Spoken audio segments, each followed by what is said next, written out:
I've always loved Halloween. That night, after a Halloween party full of laughs and costumes, I came home late, my head spinning from all the candy and drinks. I lived on a quiet street, hardly any cars passing by, and I always felt safe there. The house was old, with a front door that creaked every time it moved, but I was used to it. That night, the street was almost empty, except for a few streetlights and houses decorated with pumpkins. When I got home, something felt off. The door was locked, but I clearly heard the doorbell ring. I couldn't remember anyone coming by earlier, but I thought it might be a neighbor with a request or something. But when I opened the door, no one was there. Just a Halloween mask, one of those creepy kid-sized ones, lying on the doorstep. I was a little freaked out. Nobody would ring the doorbell and leave that there, right? I pulled the mask inside, and as I turned to go back in, I heard a faint sound coming from the window, like someone tapping, real slow.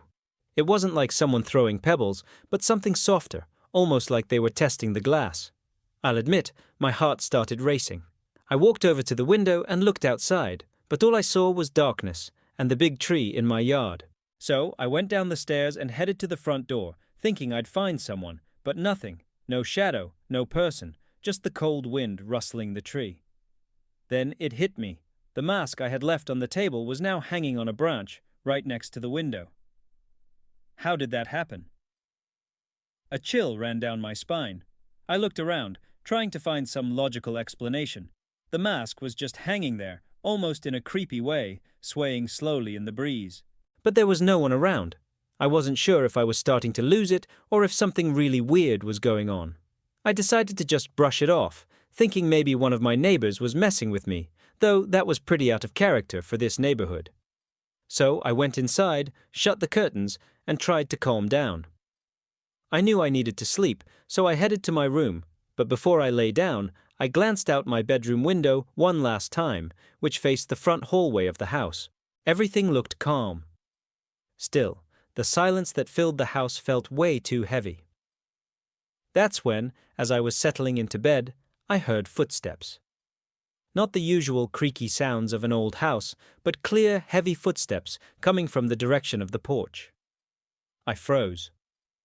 I wasn't sure if it was just the wind or maybe some animal, but those footsteps sounded human. I jumped out of bed, my heart racing, and went over to the window again. The porch was dark, no movement. The front light was off, which felt even stranger. How could someone have gotten up there without me noticing? I slowly opened the door and looked outside. No one. No shadows, no people in sight. Still, the sound of footsteps kept echoing in my head, and the feeling of being watched made my skin crawl. I slammed the door shut and locked it as fast as I could, feeling a wave of fear I'd never experienced in that house before. I decided to go to bed and try to sleep, but the feeling of being watched wouldn't go away. What happened that night still haunts me, to this day.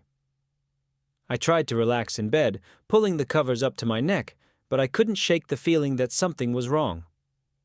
The silence that once felt comforting now felt suffocating, like the whole house was waiting for something. I lay on my side, staring at the wall, trying to convince myself that I was just being paranoid.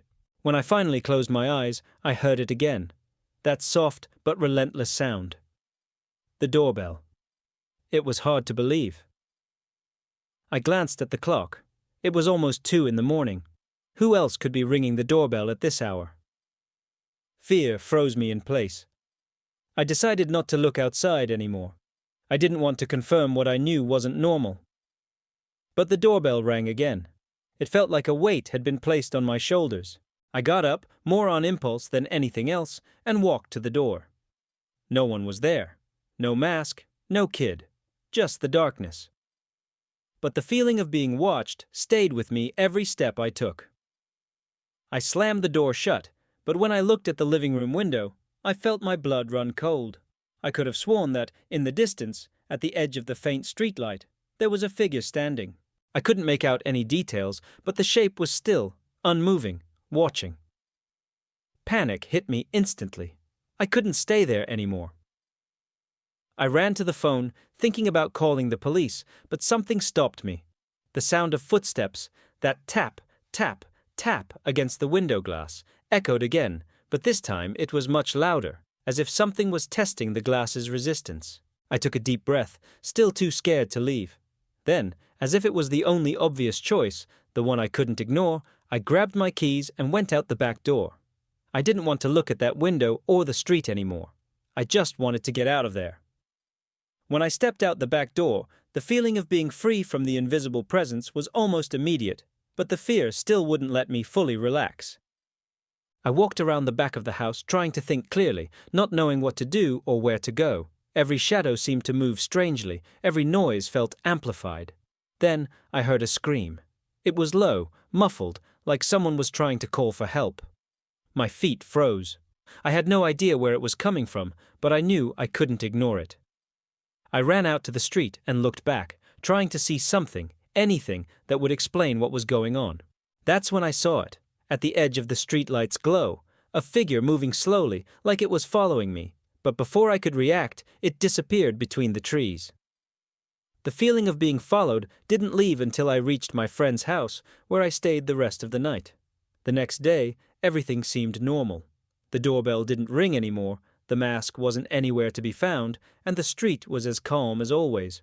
But even today, when I hear any sound at night, I remember that feeling. The feeling of being watched, of being tested by something I couldn't understand.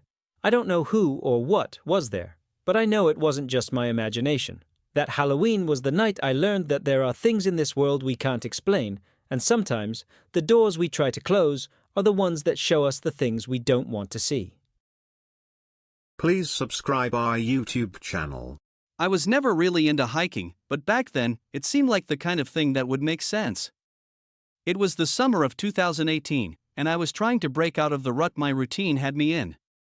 I was 24, stuck in a soul-sucking office job, and my buddy Luke kept insisting we do something different. You need to disconnect, man. Let's hit the outdoors. He said it like it was an invitation to paradise, but I knew he just wanted to explore another trail for his Instagram. Eventually, I gave in, and we picked the national park, a place known for its breathtaking views and relatively safe trails. Luke had been there before, but it was all new to me. We got there early in the morning, backpacks loaded with supplies and a thermos of strong coffee, ready to spend the day hiking. The trail started off easy. The sounds of birds, the smell of the trees, that feeling of being in the middle of nowhere, it wasn't so bad. I'll admit. We talked about random stuff, as usual, laughing at our inside jokes. Around 11 a.m., we stopped to rest at a high point where we could see the valley below. While Luke was snapping photos, I noticed something weird. There was a figure standing, almost perfectly still, at the beginning of the path we'd come down. It looked like a man, or at least it seemed like it, wearing a dark coat, even though it was pretty hot out. He was far away, but I could tell he wasn't just another hiker. I stared for a few seconds, waiting for him to move, but nothing happened. "Everything all right?" Luke asked, and I hesitated before answering. "I think someone's following us." Luke laughed, thinking I was overreacting. "Relax, it's probably just another hiker. People come through here all the time." I tried to convince myself he was right, but something didn't sit right. The guy wasn't just standing there, he seemed like he was watching us. When we started walking again, I checked over my shoulder a few times, but he didn't show up again. Still, the feeling that we weren't alone stuck with me. The trail began getting denser, with tall trees blocking out the sunlight. Luke was ahead, walking confidently, while I found myself way too focused on the sounds around us, leaves rustling, branches snapping. I tried to ignore it, but my steps started getting quicker, like something was pushing me to get the hell out of there. About halfway through, we found a side trail that led to a small waterfall, so we decided to take a break. The sound of the water was calming, but my mind was still stuck on that figure. While Luke set up a tripod for more photos, I wandered off to explore. That's when, between the trees, I saw something that made my heart race. A few feet from where we were, there was a footprint. It didn't seem like much, except that it was fresh and pointed in our direction. Luke came over when he saw my face. "Dude, what now?" I showed him the footprint, and he just shrugged.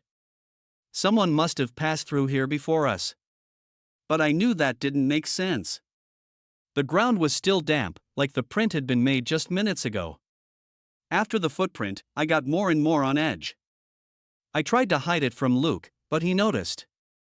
"You're really paranoid today, man. Maybe it's the lack of coffee." He laughed, trying to lighten the mood, but it didn't help. We decided to head back to the main trail and keep going, but this time, the silence between us felt heavy. The feeling of being watched just kept growing, and the forest seemed darker, like the day was slipping away faster than it should have.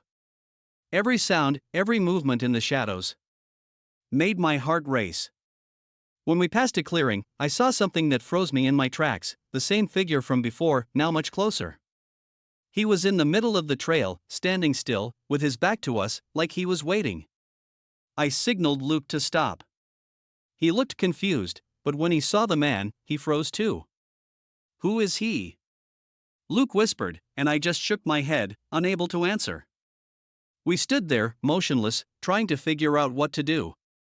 After what felt like an eternity, the man started to move, but not toward us. He stepped off the trail and disappeared into the woods next to it. "See?" He laughed. "It's fine," Luke tried to downplay it, but I knew it wasn't. Something was off. Who walks like that, without a backpack or anything, in the middle of an isolated trail? And why didn't he bother to explain himself or even look at us? Reluctantly, we kept going, but every step felt like it was taking us to a place I wanted to avoid. As we walked, I started to notice that the silence in the forest felt wrong. There were no more birds chirping or leaves rustling in the wind. It was like everything around us was holding its breath. Waiting. Luke finally stopped pretending everything was okay. "This is weird, huh?" he murmured, almost embarrassed to admit it. I just nodded, quickening my pace. That's when we noticed something strange. The trail was starting to change. The markers, small painted wooden signs, had just disappeared. "I'm pretty sure we were supposed to turn here," Luke said, pointing to a side trail, but the place felt completely unfamiliar. It was like the forest had shifted. Suddenly, a sound broke the silence. A sharp snap, like branches being crushed, came from our right. We both looked at the same time but saw nothing. "It's probably an animal," Luke tried to say, but his voice was trembling. We started walking faster, almost running, but the sound followed us. With every turn, every step, it felt like it was right next to us, hidden in the thick brush. When we finally stopped to catch our breath, I looked behind us and saw something that almost made me scream. Between the trees, there was a hand gripping the trunk of one of them, just a hand, pale and still. "We need to get out of here, now," I whispered, grabbing Luke by the arm. For the first time, he didn't argue. From that point on, we weren't walking anymore, we were running. The forest seemed endless, like we were stuck in a maze. Every time we looked back, it felt like shadows were moving, but nothing concrete. My heart was pounding, and Luke, who was always so confident, now looked as terrified as I did. "Why didn't anyone warn us this place was like this?" he gasped between shallow breaths, but I didn't have an answer. After a few minutes, we saw something that gave us hope, a trail marker, painted red on a tree. We headed in that direction, but the more we walked, the more I realized the markers were wrong, leading to dead ends or loops that brought us right back to where we started. The tension peaked when the sound came back, but this time, it was more. It wasn't just branches snapping, it was footsteps, heavy and slow, like someone was closing in on us, taking their time. Luke grabbed my arm tightly and pointed ahead. In the middle of the trail, the figure was there again. But now it was clearer, the man wore a hood that covered his face. And he seemed bigger than before, like he was somehow growing. He tilted his head slightly, like he was studying us, before taking a step forward. Without thinking, we grabbed our backpacks and ran in the opposite direction, completely ignoring the trail. The only goal was to get out of there, no matter how. The forest seemed to be closing in more and more, like the trees had decided to conspire against us. We rarely saw the sky, and the sound of our heavy footsteps was muffled by the damp ground covered in leaves.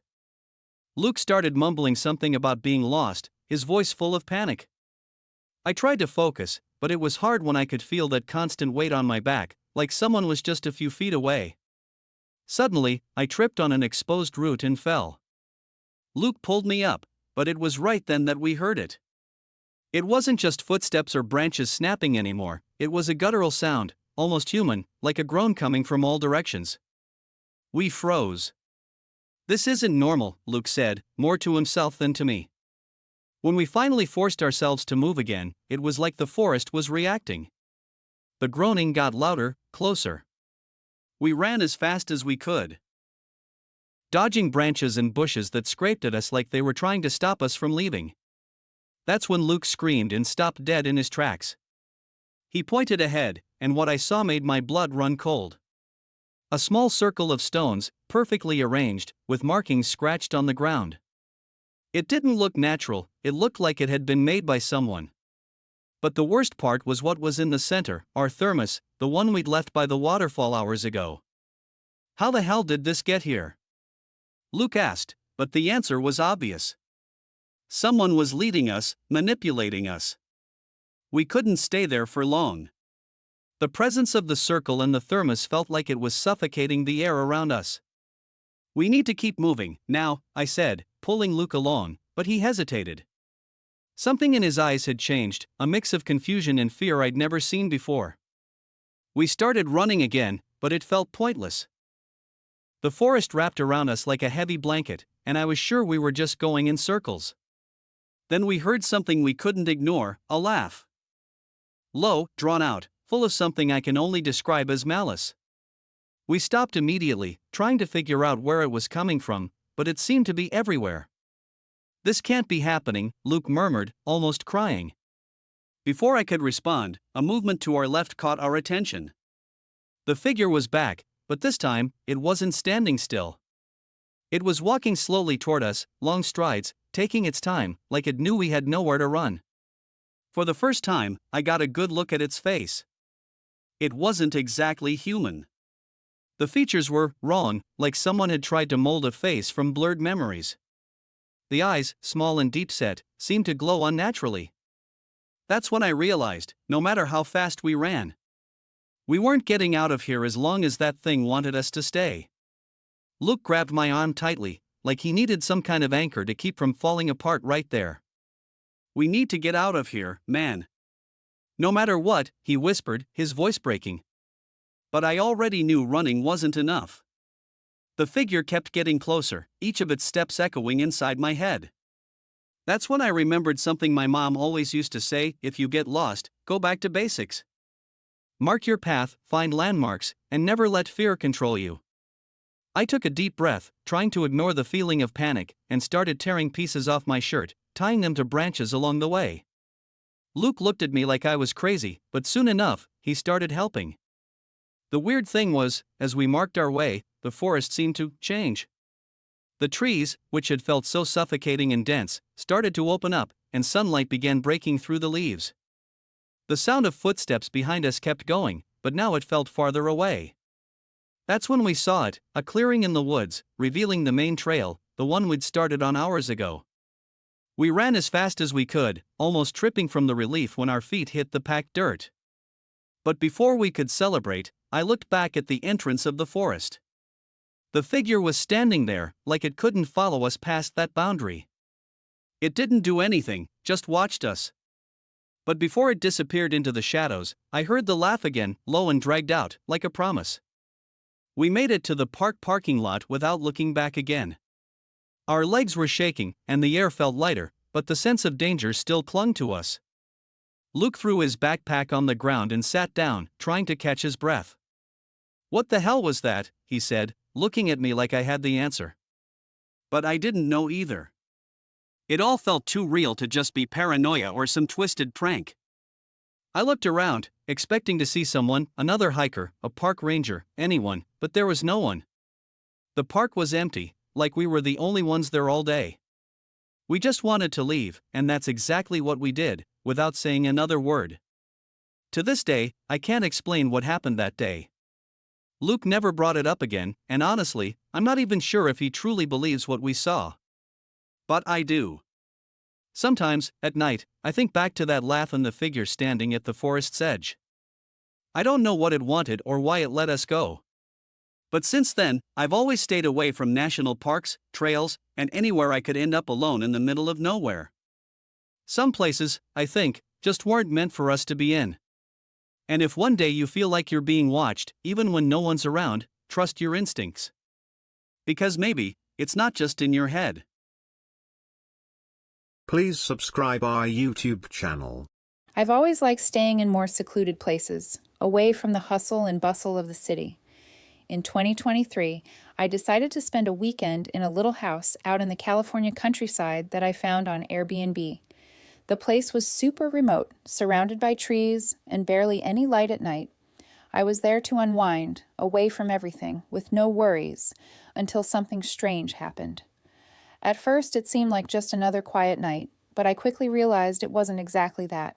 It was around 11 p.m., and I was in the living room, watching a movie and having some wine. The house was comfy, but the silence was almost suffocating if you really paid attention. Then, out of nowhere, I heard a faint knocking sound on the door. I figured it was probably some animal, or maybe the wind, since the door was old and creaky. But I decided to check the doorbell camera anyway. What I saw made my blood run cold. There was a man standing at the door, looking around like he was waiting for something. He didn't knock again, but he just stood there, staring in my direction. My heart started racing. I kept watching him for a few minutes, but he didn't move, or even press the doorbell. I knew I shouldn't go to the door, but my curiosity got the better of me. I walked to the hallway and listened for any sounds from outside, but it was dead silent. The feeling that something was wrong was overwhelming, like the air was thick, and my gut told me not to open the door. So I figured it was better to stay away and wait until morning. But I couldn't help wondering who that guy was and what he wanted. I tried to relax, but the anxiety was eating at me.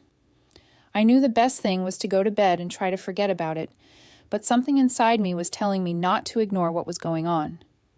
Around 3 a.m., I went to the window and looked outside, but saw nothing. The man had disappeared, and I felt a little better, but still uneasy. I decided that once the sun came up, I'd go outside and look for any clues, any explanation, but until then, I needed sleep. When I went to the door to lock it, I noticed something that made my blood freeze again. The door was slightly ajar. I stood there for a long time, staring at the door, half open. I was sure I had locked it before going to bed, but now it was like someone had pushed it open carefully. Fear took over again, and I started feeling that creepy sensation like someone was watching me. There were no signs of a break-in, no broken glass or anything out of place, but when I looked closer, I noticed some things were definitely off. My suitcase had been moved, and some of my clothes were scattered on the floor, like someone had rummaged through my stuff. I didn't know what to think. The man from the night before didn't seem like an immediate threat, but now with the door open and my things messed with, everything was starting to take a more bizarre and unsettling turn. The silence in the house felt even more intense, and the feeling that I wasn't alone grew stronger. I tried to calm myself down and grabbed my phone to see if anyone in my family was available to talk, but the battery was almost dead. My instinct was telling me to get out of there as fast as possible, but at the same time, I didn't want to leave without understanding what was going on. That sense of panic started building up inside me. I knew I needed to do something, but what? There was no one around, and the house was completely isolated. The first thing I did was check all the windows and doors to make sure they were properly shut. Everything seemed fine, but something told me I wasn't seeing the full picture. So I decided to look through the footage from the doorbell camera to try to figure out what had happened. When I saw the video, something made me almost drop to my knees. The man was there again, now closer to the door, staring directly at the camera. But what really freaked me out was that he seemed to be smiling, with this strange, almost forced grin. He hadn't knocked, he hadn't said anything, he was just waiting. The feeling of being watched was overwhelming. In the video, he stayed there for over 20 minutes, not moving, just staring out, and then, as if nothing had happened, he walked away. I couldn't make sense of it. He didn't seem threatening, but something about that scene felt off. I decided it would be better to wait until daylight to leave, but the restlessness wouldn't let me go. Before I went to bed, locking the door again, I felt a chill when I walked by the living room window. I can't explain why, but I had this gut feeling that someone was still watching. Maybe it was just paranoia, but the sensation was so intense that I almost thought I could hear someone else's breath. The fear felt like a weight on my chest. And when I finally did manage to sleep, my mind was full of unanswered questions. The next morning, the sunlight didn't bring the relief I'd hoped for. Instead, there was this lingering unease that wouldn't go away. I decided to pack up and leave the house, but before I did, I wanted to investigate further. Something told me I hadn't seen everything yet. I walked through all the rooms, checking every corner, every closet, every drawer. That's when, while opening the cabinet under the kitchen sink, I found something strange. A small piece of paper, folded and hidden behind some water bottles. When I opened it, what I saw made my blood run cold. It said, "I see you." No signature, no explanation, just that short, cryptic message like it was left there to haunt me even more. The feeling of being watched grew even stronger. No matter where I was in that house, I couldn't shake the sense that I wasn't alone. I ran out, grabbed my stuff, and headed straight for the car. Before leaving the property, I took one last look in the rearview mirror, and for a second I thought I saw a figure in the distance, watching the house. I couldn't make anything out clearly, but the fear I felt in that moment was indescribable. I wasn't sure if it was just my mind playing tricks, but that feeling of being watched stayed with me all the way back to the city. And to this day, I still can't explain what happened that night. I kept wondering, who was that guy? And what did he really want? To this day, I still don't know what happened that night. I tried reaching out to the owner of the house, but he didn't respond to my messages, and when he finally did answer, he said he'd never had anything like that happen before. He offered me a refund for the experience, but that didn't change what I went through. The idea that someone was there, watching and invading my privacy in such a subtle and calculated way, still haunts me. Sometimes, when I close my eyes, I see that strange smile from the man on the camera, and I can feel the weight of his presence, like he's still around, watching my every move. The worst part is, after that day, I could never bring myself to go back to a secluded place like that. Even when I tried to rationalize it, the fear never fully went away. The feeling of being watched, of not being safe anywhere, still haunts me to this day. Maybe I'll never know what really happened that night or who that man was, but one thing's for sure. After going through that experience, my understanding of privacy and security was never the same. What happened in that house was real, and the feeling of being watched has never faded. Please subscribe our YouTube channel.